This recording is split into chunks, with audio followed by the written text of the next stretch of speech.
Tinapay mula sa langit. A daily morning devotion with CRC family.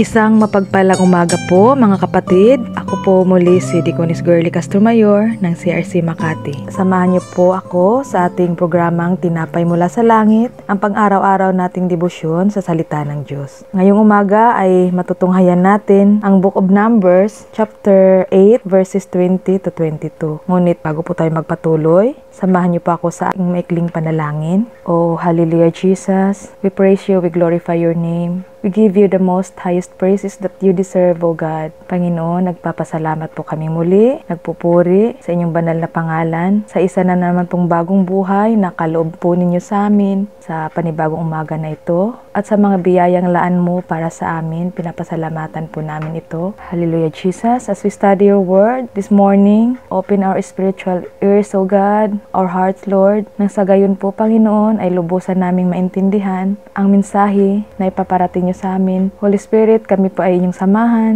as we study your word. Kayo po ang siyang manguna, pumatnubay sa amin sa aming pag-aral at pagbubulay-bulay ng iyong salita. Salamat po. Ito po ang aming samot panalangin sa pangalan ni Jesus. Amen. Babasahin po natin ang Book of Numbers, chapter 8, verses 20 to 22. Verse 20 po. Moses, Aaron, and the whole Israelite community did with the Levites just as the Lord commanded Moses. 21. The Levites purified themselves and washed their clothes. Then Aaron presented them as a wave offering before the Lord and made atonement for them to purify them. 22. After that, the Levites came to do their work, the tent of meeting, under the supervision of Aaron and his sons. They did, the Levites, just as the Lord commanded Moses. Purin po ang pagkakabasa ng salita ng Diyos. Pinamagantan po itong doing what the works of the Levites. Sa atin pong binasa, ay this records the completion of the ceremony by the Israelites. It involved the purification of the Levites and the presentation to the people and to the Lord. So ito po yung magpapalinis ng mga Levites as they present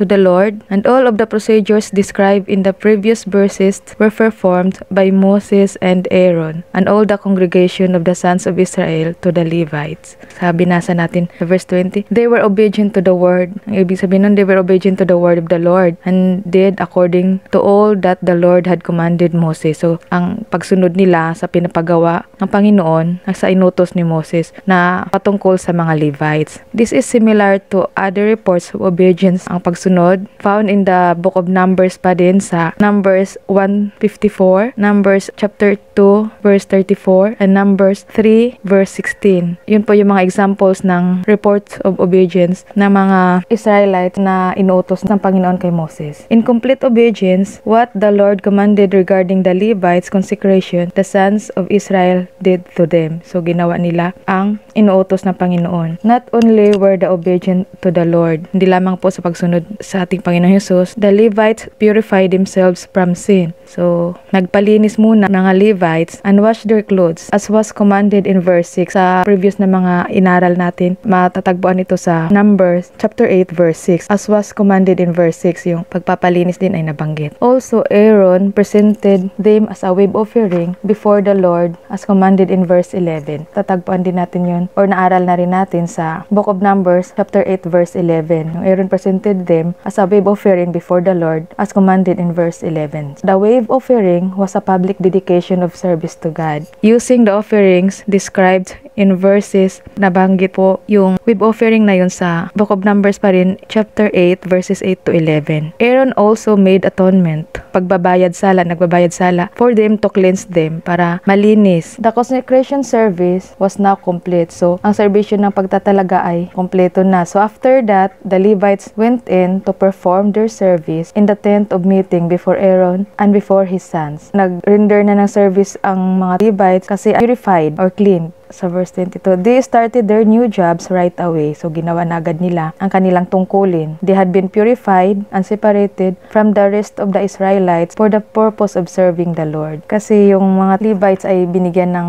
opportunity ng Panginoon na makapaglingkod sa templo. O yun nga po, bago mangyari yun, ay kailangan muna nilang magpalinis o maging purified sila. They did just as the Lord had commanded Moses. Ginawa nila kung ano po ang inutos ng Panginoon kay Moses concerning the Levites. So, they did to them. Thus, their obedience to the Lord's command concerning the Levites was complete and exact. Ang pagsunod nila sa inutos ng Panginoon concerning sa mga Levites ay natapos na at sakto. So, they obeyed to the letter. Sinunod nila kung anong inuutos ng Panginoon. Sinunod nila Moses, Aaron at ang buong kongregasyon ang inutos ng Panginoon. Ang mga Levites ay binigyan ng opportunity ng Panginoon na makapaglingkod sa templo. Yun po yung tinutukoy doon. Ang kanilang serbisyo nag-require nga lang po ng consecration and dedication. May panunungkulan sila sa paglingkod ng Panginoon. At bago sila maglingkod sa tabernakulo, dapat sila ay malinis or maging purified before their service. Tulad ng ginawa ng mga Levites, sa atin, ma-apply natin ito, tulad ng mga ginawa ng Levites, dapat tayo ay may malinis na puso sa ating panunungkulan at paglilingkod natin sa Diyos. Dahil nais ng Diyos na ang kanyang mga lingkod ay banal at malinis dahil ang Diyos mismo natin ay banal, malinis at walang anumang bahid na karumihan. Salamat po sa mensahe. Tayo po ay manalangin. Hallelujah, Jesus. Salamat po muli, Lord, sa mensahe mo, kapahiyagan mo na aming narinig at aming natutunan sa aming pagbubulay-bulay ng iyong salita. Truly, Lord, we have to be cleaned and holy sa paglilingkod sa iyo. Kumarap kami sa iyo na may dalisay na puso dahil yan ang nais mo sa inyong mga lingkod. Patuloy niyo po kaming turuan, Panginoon, na lumakad ng naayon sa inyong kalooban. Patuloy ka pumanahan sa aming mga puso at isipan at sa gabay na rin po ng Holy Spirit. Salamat po, O Diyos, sa lahat-lahat. Inintrust namin sa inyo ang aming buhay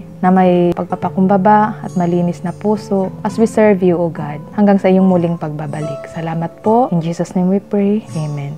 Maraming salamat po sa inyong pakikibahagi sa ating programa. Lagi po natin pagnilayan ang salita ng Diyos mula sa ating puso dahil lubos ang magiging kaunawaan natin dito. Muli po ninyo kaming samahan bukas sa pagninilay ng kanyang salita dito sa programang Tinapay Mula sa Langit. Malaya po ninyong i-share ang video na ito upang kayo rin ay maging pagpapala sa iba. Pagpalain po tayong lahat ng ating Panginoon. Magandang umaga. God bless everyone. Thank you.